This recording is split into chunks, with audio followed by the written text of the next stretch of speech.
everybody. Welcome to another episode of What's on Your Mind. I'm your host, Nimade Belu. Thank you for joining us. Tomorrow is MLK Jr. Day, Martin Luther King Jr. So that is what we are talking about today. And I have a great guest with me. He's a historian from right up the block. I'm in Wilmington. He's up in Philly, so not too far away. I have Alphonso with me. Hi, Alphonso. Hey, how are you, Namide? How you doing? I'm doing great. Thank you so much for joining me. Absolutely. It's a pleasure to be here. I already said absolutely, but yeah. So before we join into our conversation, can you just tell everybody a little bit about you? All right. So I'm a public historian. I work for the Black Journey. I do historical tours here in Philadelphia where we discuss Black history from the early 1600s until today. There's a lot of politics involved in that. So, it's something that I make sure I teach people a little bit of political literacy as well in the process. I've been engaged in politics my whole life, and it's something that I think as a people, it's my responsibility to, and because I can and I must teach people how to get politically involved. So that's just a little quick summary of my purpose in life. No, that's awesome. I'm glad we were able to connect. We connected through Instagram. Yeah. Sharing, I forgot what Black History Month fact or what Black History fact it was, but there was something that we were both talking about that you shared that I shared. So we're like, hey, let's connect and let's talk a little bit more because it's a subject that matters a lot to both of us. So as I mentioned, it is the day before Martin Luther King Day, so we're going to talk about Martin Luther King Jr. Before we get started, let me just give you all some basic facts. I'm sure many of you know, but who doesn't like a refresher? So Martin Luther King Jr. was born on January 15 in 1929. He was born in Atlanta, Georgia, to the Reverend Martin Luther King Jr. Sr. and Albertha King. His education, he went to Morehouse and had a degree in sociology and earned a bachelor's in divinity. He also completed his PhD studies in systemic theology at Boston University. Most people know him from his civil rights. From his role in the civil rights movement. He became a prominent leader in the civil rights movement when he was advocating for racial equalities through nonviolent protest. And he was very big on nonviolent protest, and we're going to talk a little bit more about that with this conversation. But one area that he was really well known for was these Montgomery Bus boycott, yes. Yeah, there's some alliteration and tongue twisting for you. Yeah. But the Montgomery boycott is where he really gained national recognition during 1955 and 1956. And it was to protest the segregation on the local school buses. A lot of people also know him from his "I Have a Dream" speech, which was delivered in 1963 during the Wow, I cannot talk today. March on Washington. I got you. Right? Like, what is up? No worries. I'm here. March on Washington. Yes. In 1964, he won his Nobel Peace Prize for his efforts in combating racial inequality through nonviolence resistance. Then another major milestone that a lot of people remember is Selma to Montgomery marches. He led those historic marches in 1965 to advocate voting rights for African Americans, and those led to the Voting Rights Act of 1965. Unfortunately, we lost Martin Luther King Jr. when he was assassinated on April 4th in 1968 in Memphis, Tennessee, while supporting sanitation workers' strike. His federal holiday was established in 1983. So tomorrow, it's not just about having a day off and getting to do fun things. It is to observe him. It's observed annually on the third Monday of January, and it was established in 1983. And so his philosophy and his message of nonviolence has inspired civil rights movement and justice all across the world, including the anti-apartheid struggle in South Africa, and a lot of the struggles that unfortunately we're still going through today. But people still quote him, still talk about him. He had an impact that has been lasting and definitely influential in my life, as well as many others. And I know yours as well, correct, Alfonso? Yeah, yes, for sure. So yeah, I mean, to speak on the kind of influence that he's had on my life is kind of an understatement, right? It's something that, when you're growing up, right? It's like you said, the holiday has been established since 1983. It's something that I always knew to be a holiday. Where there are people around today who are alive where it wasn't a holiday, where it was not something that anyone even thought about. And if I'm not mistaken, I'm pretty sure it was Stevie Wonder who was pushing to have Martin Luther King Day be a holiday. And thank God for that man as well, right? And But that yeah, great I mean, song he made about it. exactly. So, it's something that it's obviously his influence is huge. And what we're about to talk about, especially when we talk about his legacy. Unfortunately, I feel like it's definitely been co-opted by the right wing to kind of stifle any real progress. Since 1963, everything has been, or 19, no, I'll say since 1969, even to be more exact, because once the civil rights bills and the voting rights bill and all that was signed, that 1969 was that turning point, where, you know, all of the progress that we could have made up until now was bottlenecked. And so, you know, we can get into more details, but I want to get your thoughts too on like what kind of influence he had in your life as well. Sure. I mean, like you said, his day has always been around for a majority of my life, and celebrating it. So we always grew up knowing that he was a great civil rights leader. And unfortunately, due to the whitewashing of history, it was always he was peaceful and loving and all about good. And MLK was bad and dangerous. Not MLK, Malcolm X was bad and dangerous, right? Right, right. A lot of us kind of grew up with that messaging, and you kind of have to get older and realize, like, hey, that's not exactly right. Exactly. Something that was really impactful for me, and I actually just posted about it today, is that not a few years ago now, it's probably been like a decade plus, I read Letter from a Birmingham Jail, and it shooketh my world is like the Yeah. best way I can say. Because I am very much about like peace and like keeping things chill. I love his messages of peace and love. And, when his holiday comes around, that's what everyone's quoting, right? Like, hey, can't drive out, hey, only love and peace and love and all of those things. But Yeah.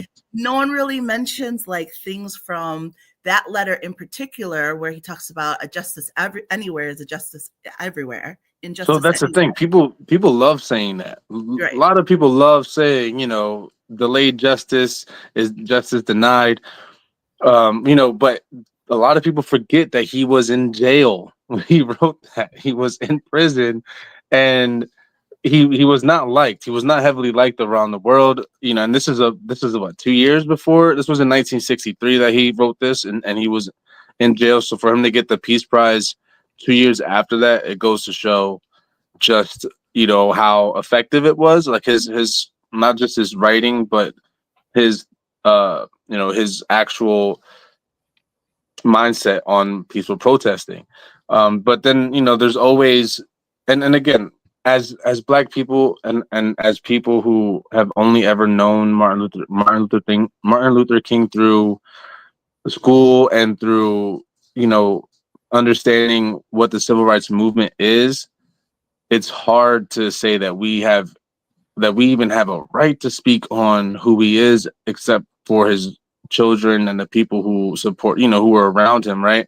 And so I always want to make sure that we give respect to his children, to his, the people who actually know him, know this man, all of the amazing and all of the flawed man that he was, right? Mhm. So, it's not, and again, as a historian, we have to live with nuance. As a historian, I hate nuance. I really do hate nuance, but I keep it next to me all the time, because the same person that these right wingers love to quote and love to use as a means to try and like argue against the riots that we've seen as of late. He wasn't the best of a moral character at all for anyone to be trying to hoist up the way that they do on this pedestal either. And just and I'm not saying that to say that we shouldn't idolize him or shouldn't praise him as the hero that he was, because we obviously should. And that's one of the things about history and interpreting history is, for example, when we talk about white supremacists, right? What they do is they completely erase nuance, right? When we talk about the founding fathers, no one talks about the fact that they were slave owners. When people talk about the Declaration of Independence and Thomas Jefferson authored it, they didn't talk about the fact that he also brought his slave girl with him so that he can have his way with her when he was bored, right? Or needed to clear, like, no one talks about those nuances. And so, I mean, they've completely co-opted that story and turned it into a love story. Which oh, is exactly. They completely co-opted co-opted. Episode, which is so ridiculous. But Yes, they did. They completely made it seem like it was this romantic, secret, affair that he had with, and it's disgusting. It's disgusting just how our even our own heroes cannot just be our heroes. Like, the right wing has to use them in order to try and make us try to tell us, oh, this is how you need to be, like, at all times. And they only use him to police our leaders, right? Right. And I mean, I feel like something important that he mentions, when I say that his letter shook me, is that in his letter, he mentions that a lot of people, like, that the biggest threat to racial equality and to our civil rights isn't like the leaders of the Ku Klux Klan and people like that. It's the Right. people in the middle. It's the white moderates. It's the people who want negative peace, which is the absence of tension. Exactly. And positive peace, which is the presence of justice. Yep. And I realized at the time, like, whoa, that speaks to me, because there'd be times I'd want to speak out about things and say things. I'd be like, well, I don't really want to offend anyone. I don't really want to upset anyone. And I'm like, well, who am I offending or upsetting if they don't agree with it? Like, they should be offended. Like, if I'm speaking out about justice, if I'm speaking out about injustice, if I'm speaking out pro getting things better, and that upsets you, like, good, it should. That's your problem, actually, not my problem. And his letter in the letter to in the Birmingham jail helped me realize that, like, when he spoke about how a lot of times, I pulled it up so I wouldn't say it, but It's okay. I'm going to quote it right here. He said, Right. over the past few years, I've constantly preached that nonviolence demands the means we must, hold on. Over the past few years, I have consistently preached that nonviolence demands that the means we use must be as pure as the ends we seek. I have tried to make clear that it is wrong to use immoral means to attain moral ends. But now I must affirm that it is just as wrong, or perhaps even more so, to use moral means to preserve immoral ends. And that is what so many people do, right? Like, we're so busy saying, like, oh, we have to be be on the right side of history. They go low, we go high. But while we're busy trying to be as pure as the means that we want, like he said, there are so many people using those same things against us to promote their immoral actions, their immoral ways. And I think a lot of that too is that we don't. I mean, number one, I think one of the biggest issues is, I guarantee you reading that, like, you quoting that and reading that, right? It's probably one of the maybe 10 times out of all of the 300 million Americans that live here, I'd say you're probably the 10th person to have read that around this time. So I say that to say, people love the man, but they don't love his words. They don't love his actions. They don't love what he was really trying to do. And I think we've lost that. We've lost what he was trying to convey in his later life, especially when you're talking about from 1963 till 68, where he was assassinated. And again, like, I will sound like the way he said it in a very politically correct way, right? by suggesting that the more that we try to use peaceful measures to try to get to stop violence, right? And I'm talking political violence, economic violence, and then actual terroristic physical violence. We can't kumbaya our way out of this. Like, we can't. It doesn't matter how holy you call yourself. Doesn't matter how close to God you want to be. There's no way we're kumbayaing or praying ourselves out of the oppression that's at foot. Well, And I even think, go ahead. no, go ahead. I was gonna say, and I think that's exactly what he was trying to convey with the fact that he was arrested constantly. And again, when we talk about who Martin Luther King was then, no one liked him. No one liked him. Even the black community was against him because of what J. Edgar Hoover did by spying on him and then, outing him on his affairs and whatnot. Granted, all of that was still consensual, so at least he didn't break any laws, right? But again, it tarnished his reputation, tarnished his ability to be someone of reverence, right? Where people no longer, might have lost a lot of respect for him because of what he was doing in the quote unquote shadows or whatever.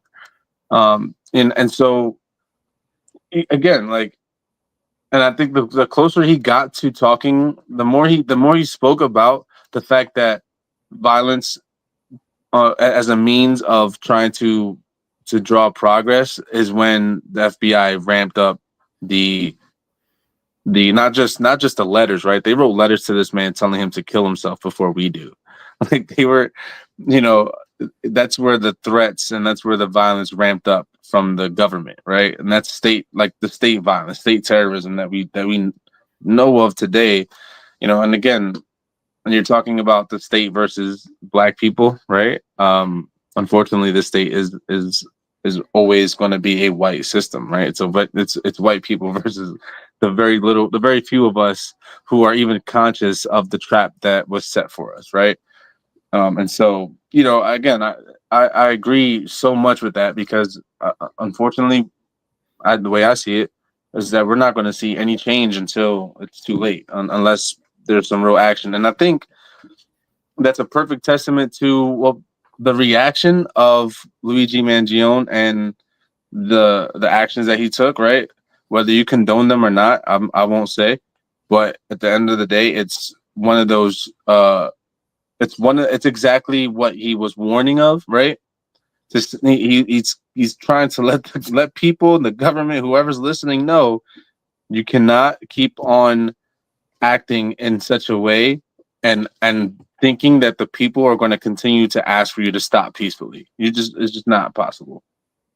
I mean, I think one of the biggest frustrations for me, not I think I know, is that there's never a right way to protest. There's never a right way to bring awareness, no matter what you do, how peaceful it is. Like, there's always either where they have a problem with it. So like Kaepernick taking the knee, you don't get much more peaceful than taking the knee, but that was a huge problem and it wasn't the right time. Like, there's never the right time. Anyone who has issues with it, like, oh, protesting is the wrong time, taking a knee is the wrong time, wearing shirts is the wrong time. So when is the right time? What the message they're really saying is shut up. There is never Exactly. right That's time. exactly what they're saying is shut up. And then, so, okay, if you're going to tell us to shut up, you don't have a right to tell us how to protest or how to continue to stop. You can't. If I'm, you don't have any right to tell me how to take the boot off my neck. And that's and that's the other thing too. Like, when we talk about all of our heroes and the nuances of our heroes, we oftentimes completely dismiss the Caribbean countries and the countries that actually helped us and supported us, right? We don't have Frederick Douglass doing what he does without Haiti, right? When we talk about Haiti and their protests, right? They had I would argue, they had the first successful protest to a system that was literally treating us as property. And a lot of, again, the slave owners at the time were not aware because they thought that they were just dancing, they were just doing some chants, whatever, and the whole time they're praying right before they go take your head. And so when and those are my heroes, those people, like the Haitian people and that history. I mean, again, the it's the imperialism that's causing Haiti to be in the state that it's in right now is heartbreaking, right? But to and in order for us to stop that, though, is that one, as Black people, we need to put more respect on Haiti. We need to actually do more to get involved as Black people outside of the imperialistic American agenda, right? Because again, the imperialistic American agenda is to continue to berate and to completely exploit the people. For example, and this is why I'm talking about the American imperialism, right? Is because when we talk about people like Hillary Clinton, right? Would you have supported Hillary Clinton in 2016? Over Trump? Absolutely. All right. Well, what if I told you that Hillary Clinton was one of the prominent, I would say she was a pillar in the exploitation of Haitian people. Oh, I would believe it. I'm not one of those like, oh, my side is like rosy and peaches and wonderful. Like, the Democrats get into some bad stuff. Like, they get in, well, it's just one of mind those you, like worser of two evils. Right. Sometimes. Hillary was not. She wasn't even. I don't think she was a registered Democrat at the time when she was working. She was a corporate lawyer for Walmart, and she went down to Haiti because there was a massive protest and a massive lawsuit about how much money the Haitian people were earning per hour in Walmart's factories, right? They were getting paid 29 cents an hour. They were demanding 66 cents an hour. Hillary Clinton is sent down by Walmart to argue in their courts and somehow wins and then knocks their pay to 22 cents an hour. That's crazy. So when we talk about the fact that we need to end American imperialism, it is the establishment, right? It's the both the GOP and the Democratic establishment that allow for this kind of nonsense to go on. And it's completely unnecessary. When you talk about the billions and the billions of dollars that these companies make on a regular basis, and then of course you have these illiterate palm-colored people just bootlicking. I mean, when you talk about the billions, and again, it'll derail us, so we'll have to have another conversation about it, but it's a subject very close to my heart, which is the for-profit prison system in America. Mm-hmm. It's absolutely ridiculous. It's absolutely ridiculous. Yep. It's the amount of wealth that comes through it. And in our state, we have the most. Basically, it's Yep. The amount of corporations. I don't think people in America realize how many corporations no idea profit from prison labor. And we just saw the fires over in California.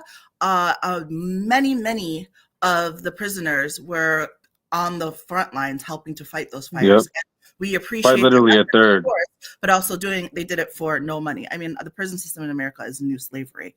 But again, that's a whole nother. Well, when you're arrested, when you're arrested, and this was the case right after the 13th Amendment was signed, is that once criminal charges are filed on you, you become property of the state. That's an actual thing that happens.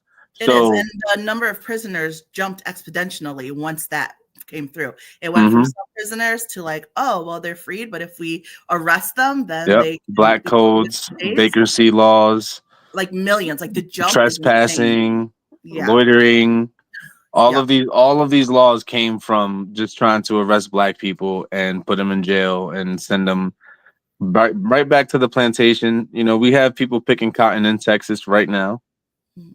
Now, something I wanted to talk about, just to sort of bring it back to MLK and sort of the changes that we talk about. He talks about that nonviolent protest and trying to disrupt things, but in an orderly way. Something that's really frustrated me as well. I talked about how there seems to be no right way to protest, but not only that, it's the way that they'll take our calls for help and then turn it around and also weaponize it against us. So a phrase that like instantly just like irks me is black on black crime. I cannot tell you how much it makes me see red. because there's no such thing as black on black crime. First Yeah, of all, because it's all that about. would mean that black people are attacking each other because there are other black people. Like that's exactly what that is. That like no one is attacking black people are not robbing each other because they're black. They're not killing each other because they're black. It's because of the proximity and the segregation that exists. So of course they use it as a redirect, but there's no like it doesn't make any real sense to even use that word. And it's Well, it's but not even so much that it's not that phrase, I mean, ways to be used. It's like, because you're right, it's crimes of proximity. So when you look up the numbers of black on black crime and white on white crime, same difference, because same it's difference. crimes of proximity.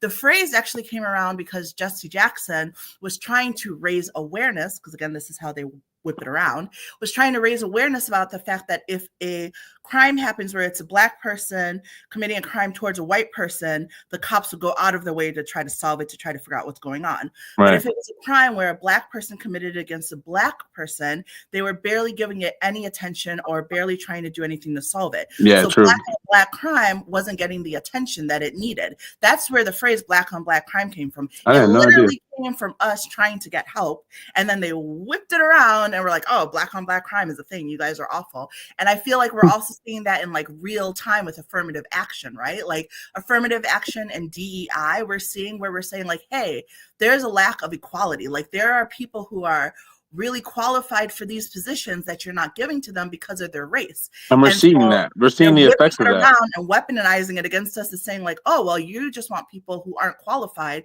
to get these jobs. When the truth is, if you have a room full of white people and a black person there, they're probably the most qualified because they had to work extra hard We're to get overqualified. or overqualified to get in Yeah. that room.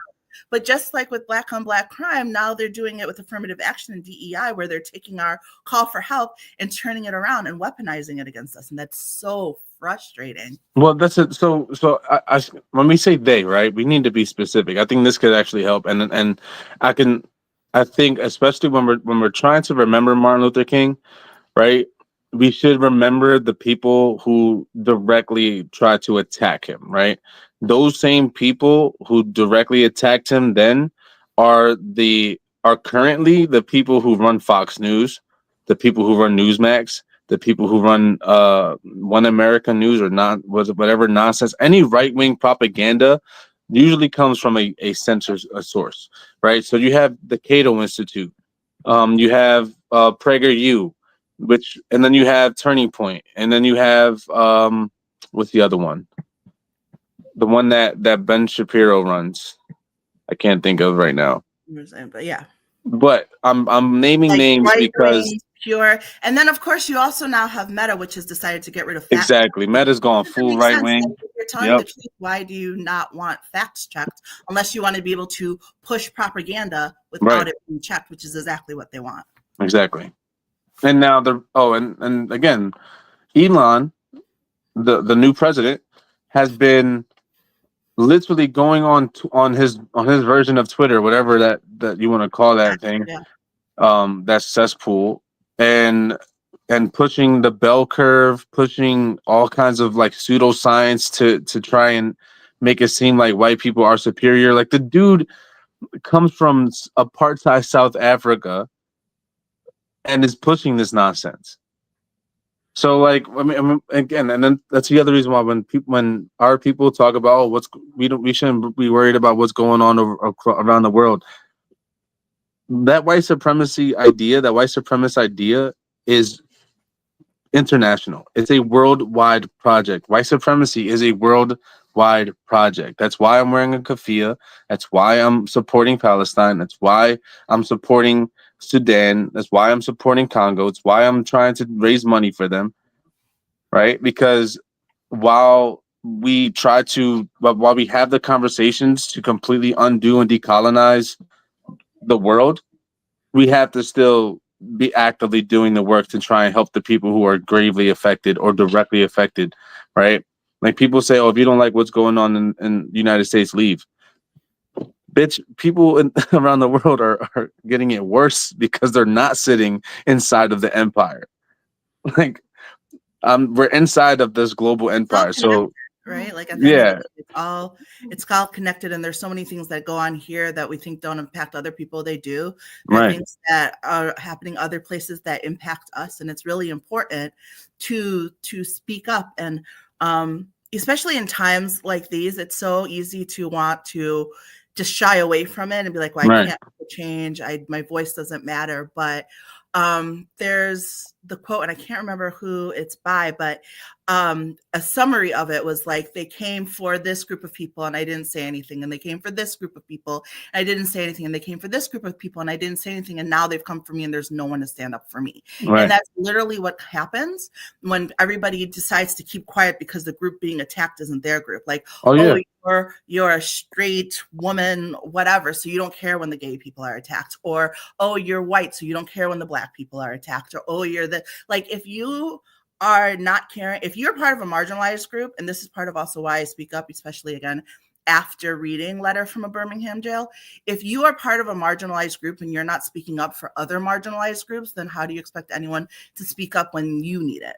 exactly. We all are connected. We all have to speak up for each other. We all have to want justice for each other. And it doesn't even matter if you agree with it. It doesn't even matter if you think that those people are right, especially when you get into the terms of like human sexuality and things like that. People have their religious views, whatever. But at the end of the day, oppression, I it mean, impacts yeah, all of us. Once you let people do what they want to one group, they'll turn right, around and do it to your group. exactly, exactly. And what kills me too is sometimes I think a lot of, you know, I do, because I care about people. I don't want to see people getting duped, right? But time and time again, Americans line up to get duped on a regular basis. Like when we talk about the connectivity between Congo and here, we are getting overcharged to use these phones and the tech that we use to communicate, while the production of these things are being done through slave labor, right? Mm-hmm. And so, for example, I've been doing my best to not buy new phones. I'm only getting refurbished or using my insurance to just repair my phone whenever it gets damaged. I just get a new, use my insurance to do it. And of course, you know, in whatever stage of capitalism you want to put that in, at least I'm not trying to buy new shit in order for old shit to be thrown out. And so they only ever give me a refurbished phone anyway, which is great. But again, this phone was probably $1,200 to $1,500, and it probably cost maybe $30 to make. Right? It's because of the brand that people are just duped into buying and spending the kind of money that they're going to spend because they want to keep up with the Joneses. And even then, like again, when we talk about the fact that what would really help us in order, when we talk about overall just seeing success, one, it's socialism. It's not capitalism, right? And then two, it's mutual aid.